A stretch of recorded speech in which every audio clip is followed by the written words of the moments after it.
Hello, good morning. तर सकाळी सकाळी उठल्याबरोबर मी अगोदर कुकरमध्ये बटाटे उकडायला ठेवले. नंतर मी ब्रश केलं, कारण मला बटाट्याची चटणी बनवायची होती. मला दुपारी वडापाव खायचा होता. मला खूप जास्त इच्छा होत होती वडापाव खाण्याची. मग मी बटाट्याची चटणी बनवली आणि यांच्यासाठी थोड्याशा चपात्या बनवल्या. मग यांनी बटाट्याची चटणी आणि चपाती खाल्ली आणि ऑफिसला गेले. नंतर मी माझ्यासाठी दुपारी मस्त असा वडापाव बनवला. खूप टेस्टी झाला होता.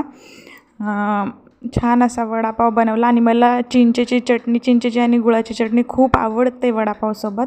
मस्त वडापाव असा एन्जॉय केला. नंतर मग मी एक मूव्ही बघितली. दिल से मूव्ही मी बघितली नव्हती. खूप जुना पिक्चर आहे, तरी पण मग मी हा पिक्चर बघितला.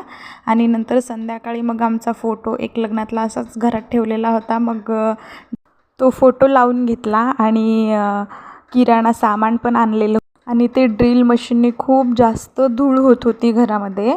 आणि मग हे सामान पण असंच पडलेलं होतं, ते पण ठेवायचं बाकी होतं. आणि ते हँगर लावलं होतं आणि सगळीकडे धूळ झाली होती घराने. बघू शकता किती धूळ झाली. मग मला परत स्वच्छ सगळी फरशी पुसून घ्यावी लागली. आजच्यासाठी एवढं, बाय.